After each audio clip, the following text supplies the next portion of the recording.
গবেষণায় কিন্তু সবচেয়ে বেশি এই মুহূর্তে আমাদের খরচ বেশি করতে হবে বা বাজেট বেশি থাকা উচিত।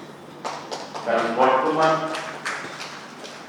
বিশ্বে আমরা যদি এগোতে চাই আমরা অবশ্যই আমাদের চিন্তা শক্তি দিয়ে এগোতে হবে। সেই ক্ষেত্রে গবেষণাটি অত্যন্ত জরুরি।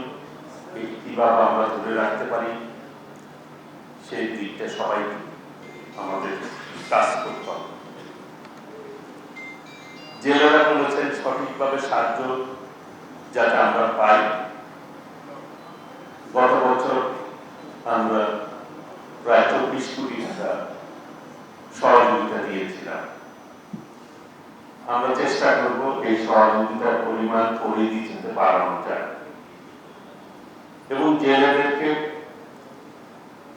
সহযোগিতার পাশাপাশি এই সময়টুকু অন্য কর্ম যাতে করে খেতে পারে সেটির ব্যাপারে আমরা অবশ্যই চিন্তা করবো এবং পদক্ষেপ। পাশাপাশি জেলে বাইরে যারা আছেন এই মাছ কিন্তু তাদের, এই মাছ সাধারণ কেউ ধরতে যাবে না। বড় হলে মাছটা জেলে সম্প্রদায়ের ভাইয়েরাই কিন্তু ধরবে এবং তারাই বিক্রি করবে এবং এই বিষয়টা তাদের নিজের থেকেও উদ্বুদ্ধ হতে হবে যে আমরা আমাদের সম্পত্তি আমরা রক্ষা করব। এখানে মৎস্য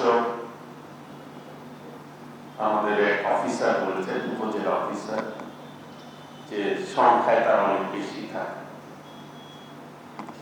এক্ষেত্রে অবশ্যই আমরা আমাদের যারা মৎস্য কর্মকর্তা দায়িত্ব রয়েছে তাদের তো মাঠ পর্যায়ে অভিযানের পাশাপাশি সচেতনতা বৃদ্ধির কর্মসূচি হাতে নিতে হবে।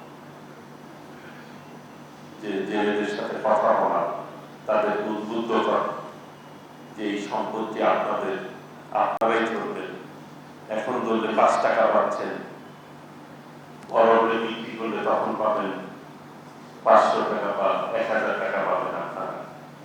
তো এই অর্থ থেকে কেন আপনি বঞ্চিত হবেন? আপনি তো অনেক বেশি লাভ পাবেন।